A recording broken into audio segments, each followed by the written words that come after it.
comportamiento de las reacciones enzimáticas generalmente es algo así.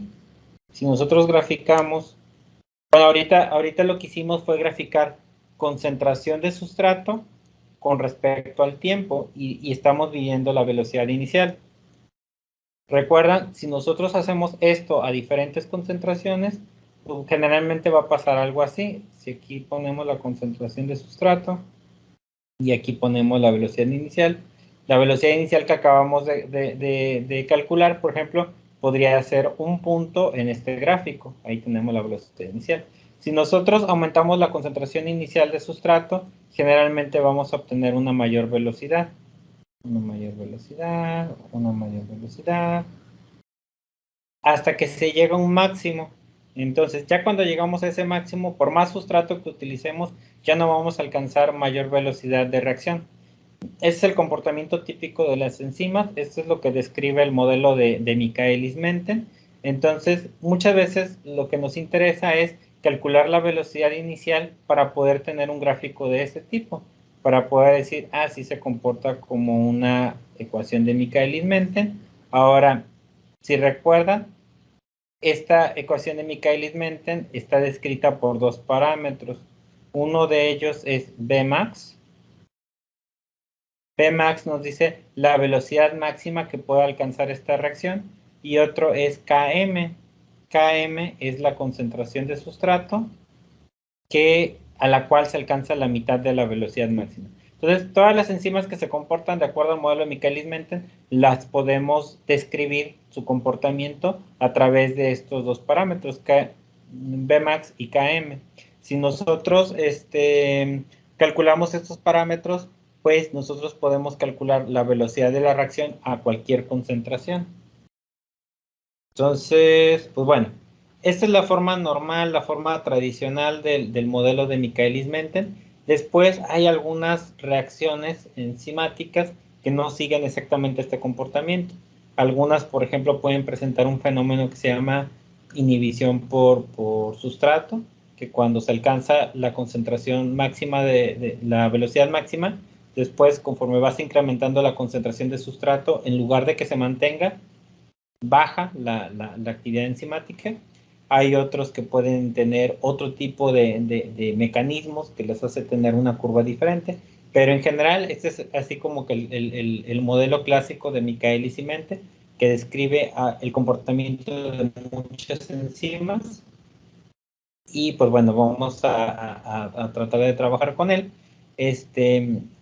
El obtener los parámetros de este modelo nos permite calcular la velocidad a cualquier concentración de sustrato. Esto es interesante porque, podemos nosotros estimar el crecimiento, la velocidad de reacción en diferentes condiciones, y la otra es que si nosotros tenemos un reactor, por ejemplo, en lote, en donde el sustrato se va consumiendo, pues nosotros podemos, mediante un modelito matemático, mediante una ecuación, nosotros podemos calcular, por ejemplo, en cuánto tiempo se va a alcanzar cierto grado de conversión. Lo que mencionábamos en clases anteriores como la ecuación del diseño. Existe una ecuación del diseño para la ecuación para la reacción de Michaelis-Menten, y ese nos permite calcular, si nosotros tenemos los parámetros cinéticos, nos permite calcular, por ejemplo, el reactor, en cuánto tiempo va a alcanzar cierto grado de conversión, o, por ejemplo, cuál es el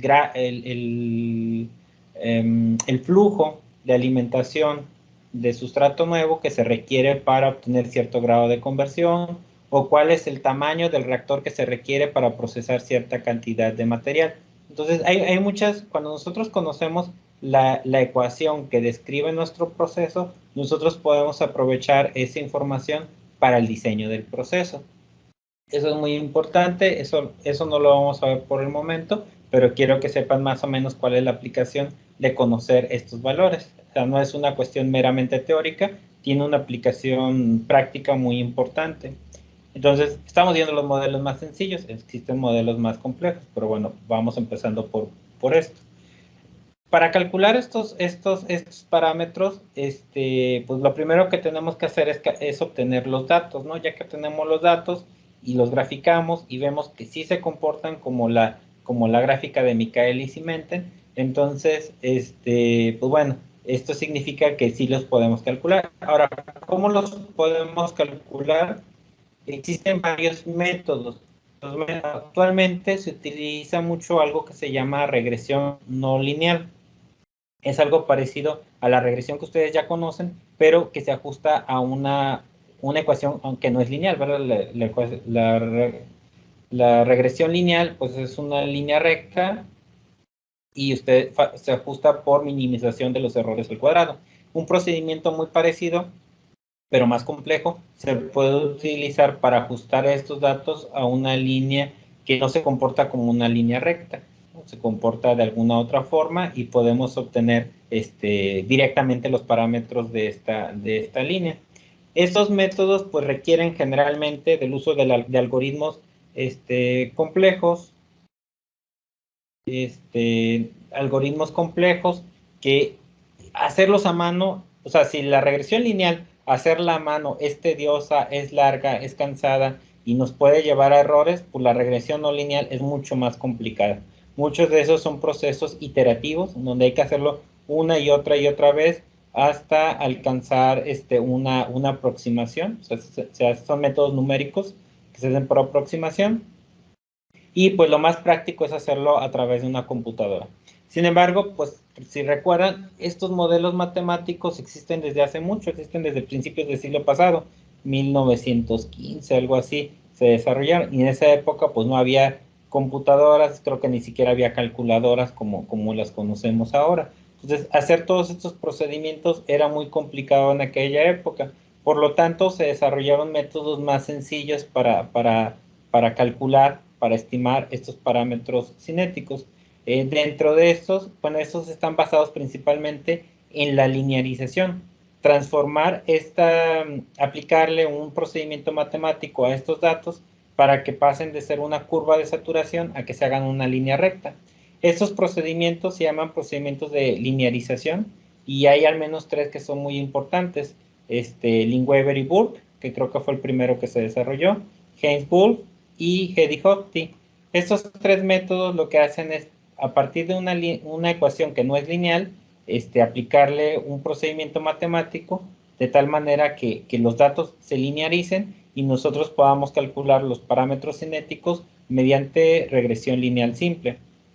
Entonces, esos son los métodos que se llaman métodos diferenciales. Se llaman métodos diferenciales porque aquí lo que vamos a estar graficando, lo que vamos a estar utilizando son las velocidades o las tasas.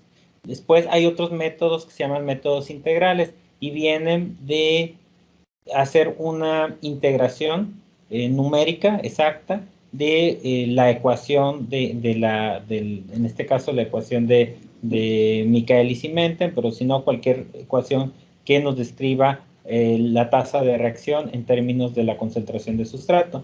Entonces, están los métodos diferenciales, los métodos integrales. Los más utilizados son los métodos diferenciales. Dentro de los métodos diferenciales podemos hacer regresión no lineal, que es un poquito más compleja, o podemos hacer regresión lineal, siempre y cuando primero linearicemos esta función. Bueno, entonces nosotros vamos a ver estos tres métodos. Existen más, ¿verdad? Pero estos son los tres principales métodos que nos sirven para calcular los parámetros cinéticos de una reacción que sigue el modelo de Michaelis y Menten. El primero de ellos es la representación gráfica de Lineweaver y Burke.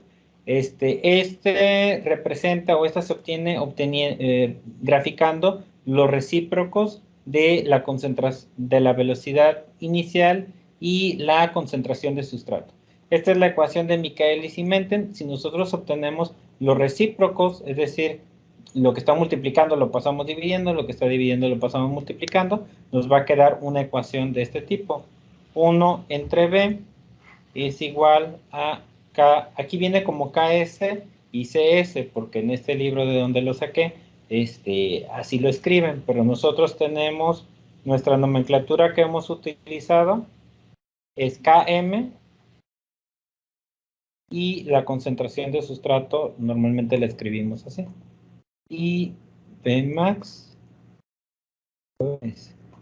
Pero esta CS es igual, es equivalente a esta concentración de sustrato y esta KS es equivalente a la KM. Entonces, esto lo podemos simplificar. 1 entre B es igual a KM entre B max por S. Esta es una sola línea recta. Más S entre B max por S. S entre S se elimina y nos va a quedar 1 entre B max. Y esto lo podemos sacar tantito y lo podemos acomodar de la siguiente manera. 1 entre B es igual a KM por B max por 1 entre S más 1 entre B max.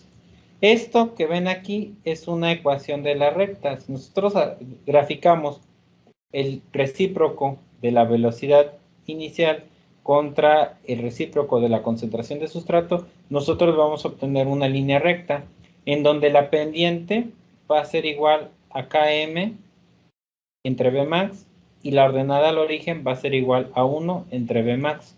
Entonces, este es el método de linearización como más común, el más utilizado. El primero me parece que se desarrolló. Tiene por ahí sus ventajas y desventajas. Por ahí no es muy bueno cuando las concentraciones de sustrato son muy bajas. Cuando las concentraciones de sustrato son un poquito más altas, funciona mejor.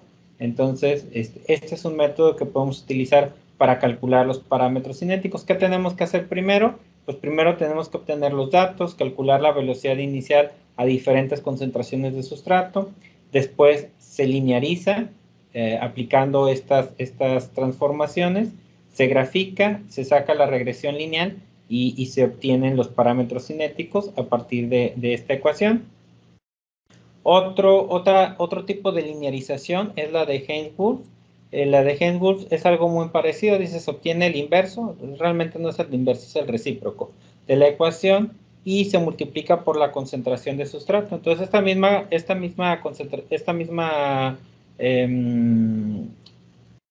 ecuación, si la multiplicamos en ambos miembros, la multiplicamos por la concentración de sustrato, pues nos va a quedar así, ¿no? Multiplicamos aquí por la concentración de sustrato, nos va a quedar concentración de sustrato entre B es igual a Km entre B max por S entre S.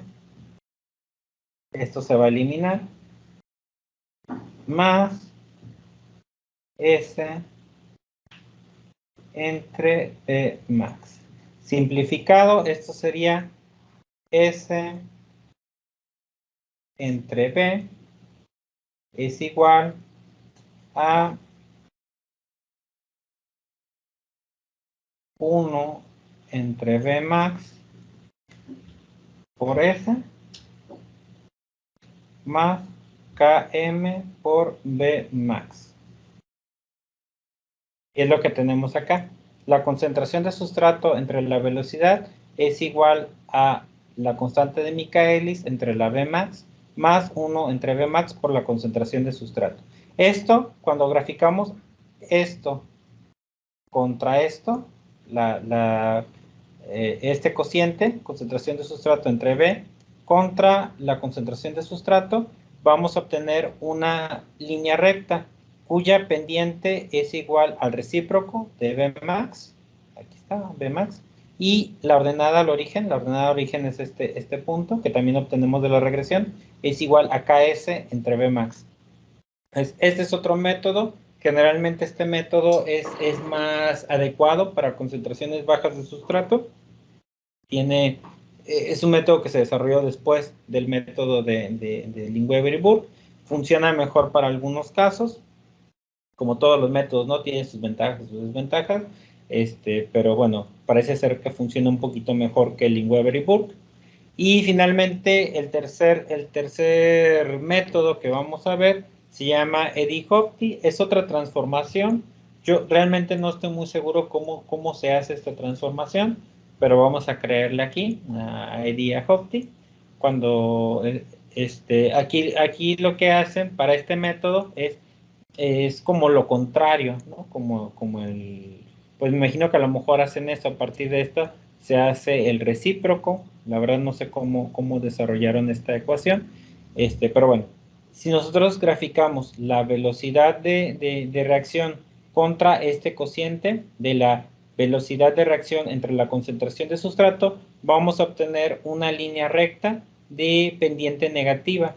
Esta pendiente negativa va a ser igual al valor negativo, al inverso de la constante de Michaelis, y la ordenada al origen, esta es la pendiente, la ordenada al origen va a ser igual a la Vmax. Entonces, este método tiene la ventaja de que directamente vamos a calcular, aquí no va a haber necesidad de despejar, aquí vamos a calcular directamente los parámetros cinéticos, y tiene la desventaja que es un poquito más sensible al error experimental. Entonces, es más sencillo, pero por ahí no es tan confiable el valor que obtenemos. Entonces, esos son los tres métodos que se utilizan, los tres métodos más utilizados para calcular los parámetros cinéticos